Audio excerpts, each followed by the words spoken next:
Baik. Bismillahirrahmanirrahim. Assalamualaikum warahmatullahi wabarakatuh. Selamat siang dokter, selamat siang teman-teman. Mohon izin untuk memperkenalkan diri. Saya Rida Sofiatul Hovifah, NRP 68. Di kesempatan kali ini saya akan menjelaskan mengenai tanatologi. Nah teman-teman mungkin sudah tahu nih tanatologi itu apa.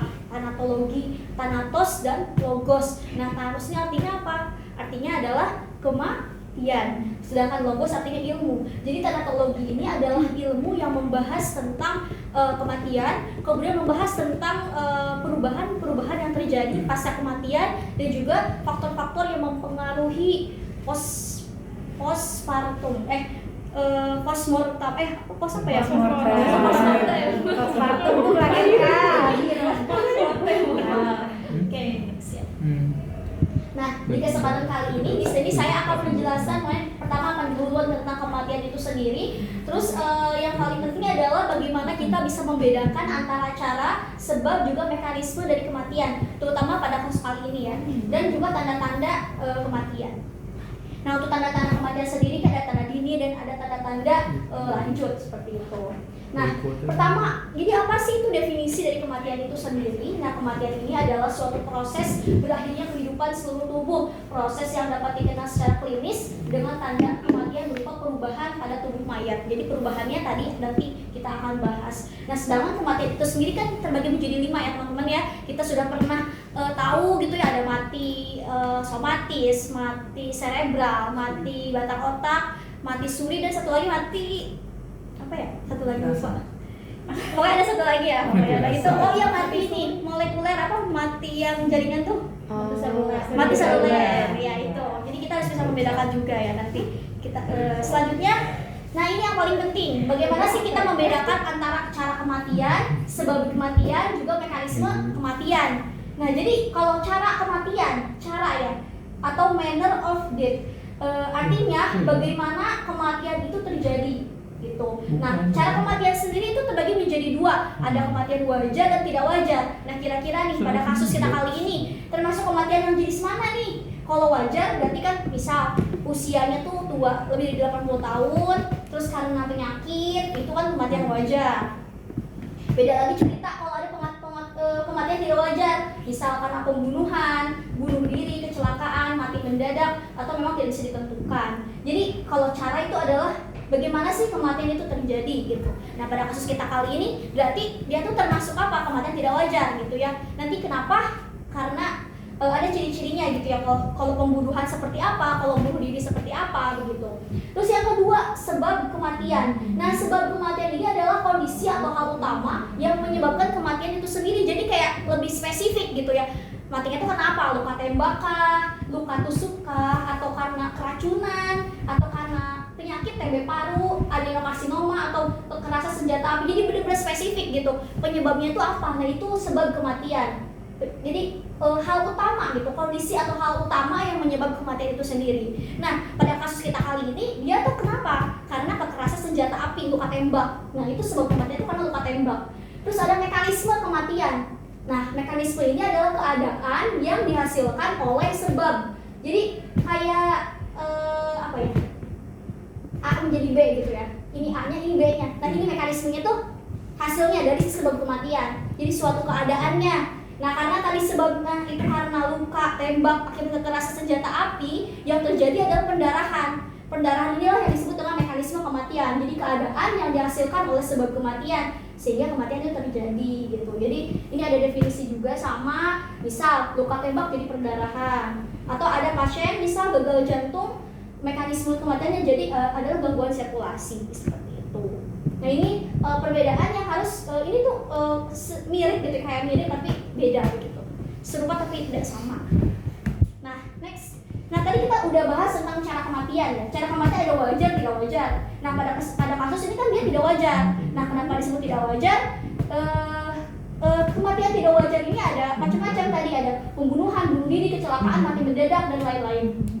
Nah ini kita harus membedakan. Oh ini nih ciri kematian karena pembunuhan. Oh ini kematian karena kecelakaan, ini bunuh diri. Nah ada gitu ya, ada ciri-ciri tertentu. Nah kenapa dia pembunuhan? Pertama biasanya ini pada kasus-kasus lain kayak ada lokasi perlukaan tersebar, tidak beraturan, dan sulit dijangkau korban, kan nggak mungkin ya, maksudnya kalau bunuh diri mau di punggung gitu ya. Terus tanda-tanda perlawanan, diracun, atau mungkin lokasi tempat kejadian perkaranya itu tidak beraturan karena ada proses perlawanan itu sendiri. Kalau kecelakaan, biasanya lokasi perlukaannya bisa di mana saja. Ada luka-luka khusus, misal jejas karena ban, jejas sabuk, crash injury. Terus ada juga bunuh diri. Kalau bunuh diri biasanya tuh perlukaan itu mudah dijangkau dan terjadi di tempat yang sepi. Nah ini yang mungkin ada ciri-cirinya gitu. Next. Oke, tadi kita udah bisa membedakan tentang cara sebagai mekanisme kematian. Mungkin teman-teman harus mengingat gitu ya, karena ini penting sekali. Terus selanjutnya tanda-tanda kematian.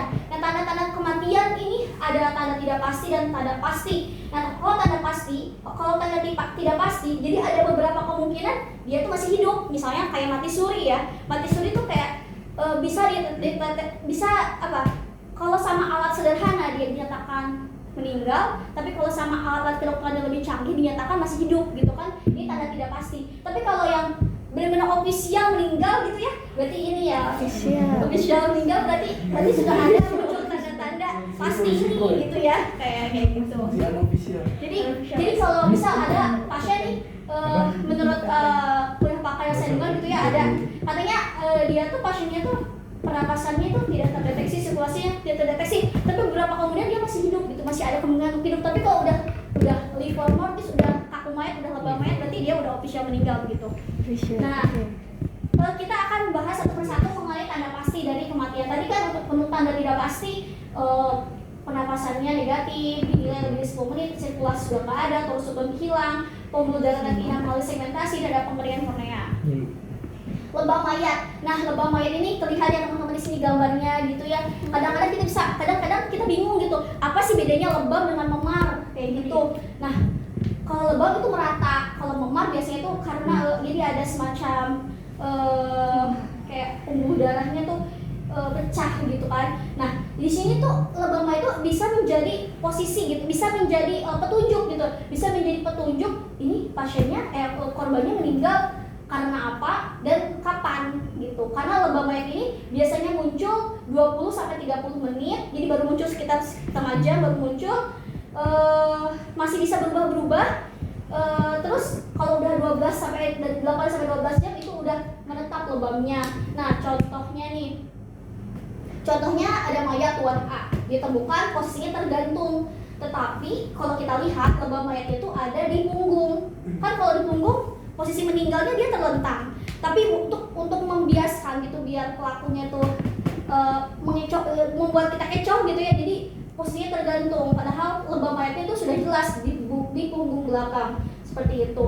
Nah, kenapa sih ada lebam mayat seperti ini? Nah, jadi secara patofis kalau meninggal, eritrosit itu kan dia menempati tempat yang paling rendah gitu ya, karena gaya gravitasi.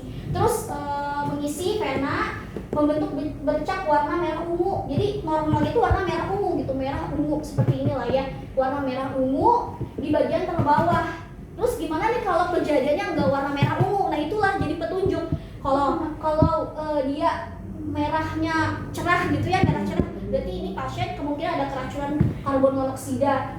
CO. Oh, enggak beda. Ternyata kalau karbon monoksida itu cherry red, kalau karbon monoksida cyanida ini tuh ya, cyanida. Dia bright red. Jadi ada khas-khas gitu ya. Jadi ini jadi petunjuk. Terus ada kalau asfiksia, kekurangan oksigen itu tanda lebamnya itu warna dark red gitu ya. Merah agak gelap gitu. Terus ini kalau kita lihat di sini, berarti dia kemungkinan meninggalnya posisinya seperti apa? Tergantung ya. Karena lebam mayatnya tuh di bawah gitu, dia ke bawah gitu ininya apa? Lebamnya seperti itu. Oke, Kalau yang atas lanjut ke rigor mortis, kaku. Nah, kaku mayat sendiri kan normalnya otot ini berkontraksi. Habis itu aktin dan miosin berikatan satu sama lain, butuh ATP. Nah, saat meninggal ternyata glikogen ototnya itu habis, ATP-nya nggak diproduksi. Akhirnya terjadilah ATP nggak diproduksi. Akhirnya aktin dan miosin ini menjadi tidak terlepas dan otot menjadi kaku gitu. Nah, ada faktor-faktor yang mempengaruhi rigor mortis. Nah, ini kaku ya, dia kaku udah nggak bisa gerak gitu, ototnya tuh udah keras gitu. semakin dingin semakin lambat. Terus glikogen otot rendah maka akan semakin cepat. Terus kalau yang terkena sengatan listrik lebih cepat. Pada masa otot yang kecil, misal pada anak-anak, pada orang tua malnutrisi, itu juga kaku mayatnya itu lebih cepat terjadi. Terus, nah ini masih rigor mortis, masih kaku mayat, tapi dia tuh agak beda sedikit ya.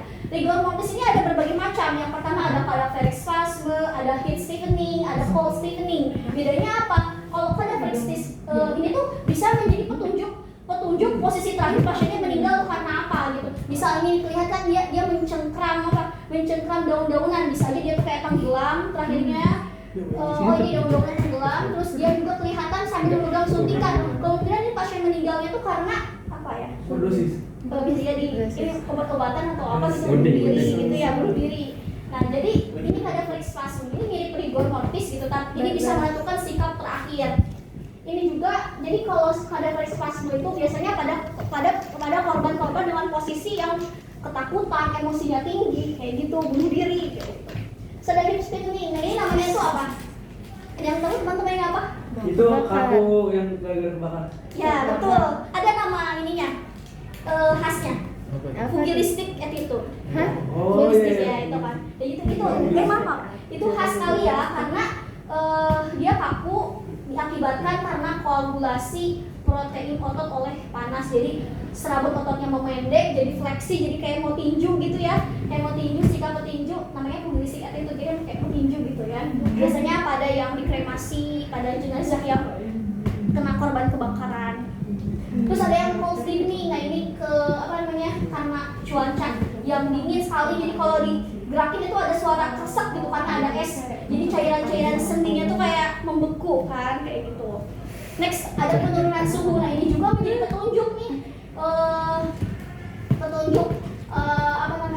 kira-kira waktu meninggalnya berapa jam yang lalu, bisa kayak begitu.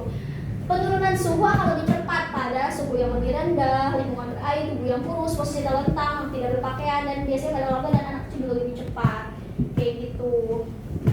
Yang terakhir terus ada pembusukan. Nah pembusukan terjadi karena degradasi jaringan yang terjadi akibat autolisis.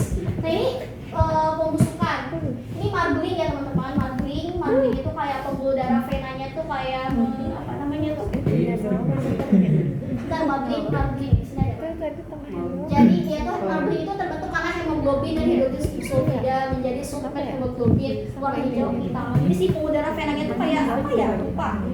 Terus ini cairan, ini marbling ya. Ini cairan pembusukan, belum pembusukan.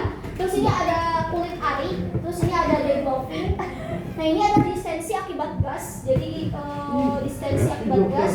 Terus ini kayak bloating, kayak membengkak seluruh tubuhnya. Terus ada investasi serangga. Nah investasi serangga bisa diambil serangga yang paling panjang, habis itu dihitung usia si larvanya. Itu kan bisa menentukan waktu kematiannya itu udah berapa hari yang lalu.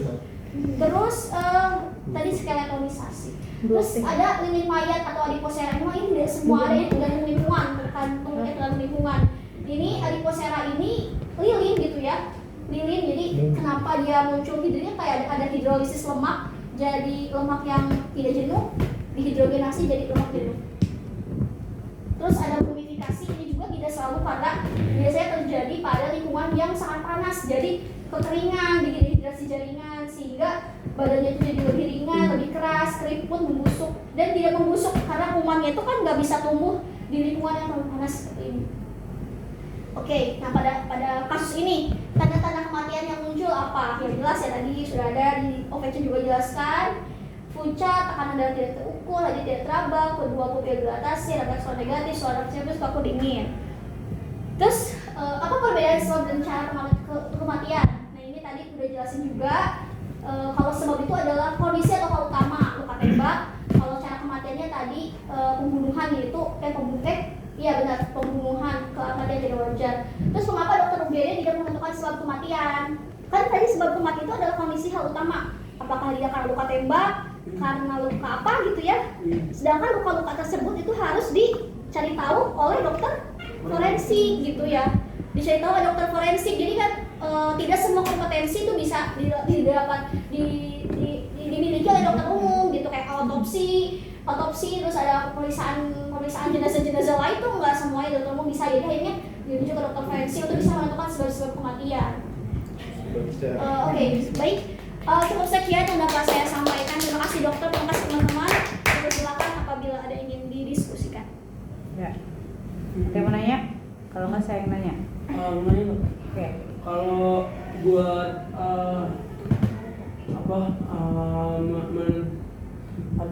menentukan kematian itu apakah semuanya itu harus diotopsi atau bisa hanya lewat dari pemeriksaan luar jenazah aja? Apa Iya. semua? Apakah semua jenazah harus diotopsi? Iya, soalnya gini, kalau misalkan tadi kata Rida kan dokter umum itu nggak bisa menentukan sebab kematian. Nah, tapi kalau yang saya baca, kalau kayak dari pemeriksaan yang lebah mayat terus kayak gitu, itu kalau di SPDI-nya dokter umum itu dia maksudnya drone 4A. Iya. Jadi kan berarti wajib bisa gitu kan menguasai.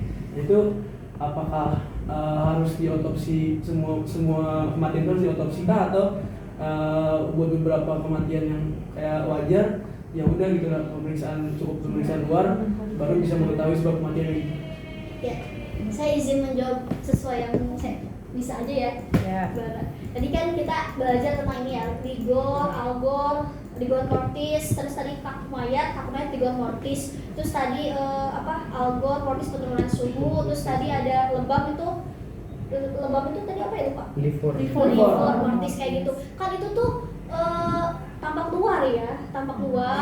Dan itu tuh memang tanda khas kematian yang pasti, tapi lebih lanjut gitu. Sedangkan kalau pemeriksaan autopsi itu adalah pemeriksaan internal, kayak harus dibedah-bedah gitu kan, melihat organ dalam. Nah kayaknya nggak semua harus di autopsi, tergantung permintaan dari penyidik kan, kalau nggak salah. Tergantung kondisi kasusnya, pasiennya. Mungkin kalau nggak diotopsi, kalau udah bisa terselesaikan ya tidak perlu diotopsi mungkin ya. Ya udah sih begitu aja ya. Saya juga masih bingung sebetulnya. Baik, terima kasih Bara pertanyaannya. Mohon maaf ya kalau tidak mungkin dari teman-teman atau dokter ada ingin menambahkan. Tadi mau nambahin? Dari pertanyaan Bara ada yang mau bantu, ada yang mau nambahin jawabannya?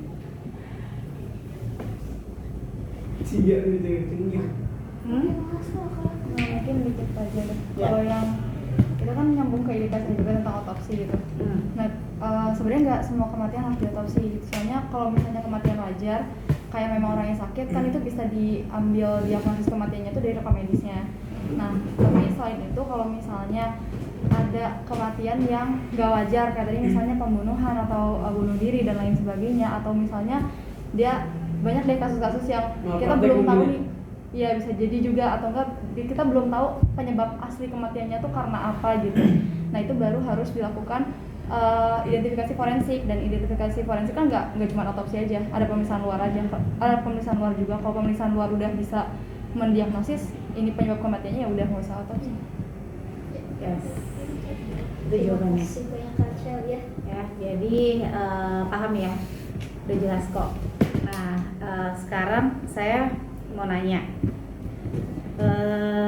saya nggak tahu dari sumber yang kamu baca ya, ada yang tanda-tanda cepat dan ada tanda-tanda yang lebih lama baru muncul. Nah, mana yang cepat, mana yang lebih mana yang lambat? Baik, izin menjawab dokter. Jadi ada perubahan dini. Nah, perubahan dini ada betul. dini. Kalau dini itu ini perut pernapasan, disuruh tidak nampak itu dinilai lebih 10 menit, sirkulasi, tonus, pembuluh retina, kornea. Nah itu perubahan dini. Terus ada perubahan lanjut itu livor mortis lebam, algor penurunan suhu, rigor vakum mayat, pembusukan juga termasuk dalam perubahan lanjut. Terus ada perubahan yang lebih lanjut, advance, itu mumifikasi dan adiposfera. Oke, sekarang saya tanya, pembusukan terjadi biasanya mulai muncul setelah berapa lama kematian?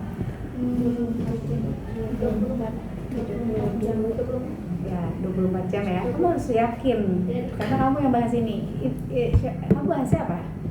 Sebenarnya sama juga dok tanda-tanda kematian. Oh, makanya kamu tahu ya. Yaudah deh, kamu maju dulu, nanti baru saya tanya lagi. Ya, jadi nanti bisa jawabnya berdua. Saya izin tutup. Iya, boleh. Baik, terima kasih teman-teman. Wassalamualaikum warahmatullahi wabarakatuh. Waalaikumsalam. Terima kasih. Ya, silakan. Ya, harusnya kita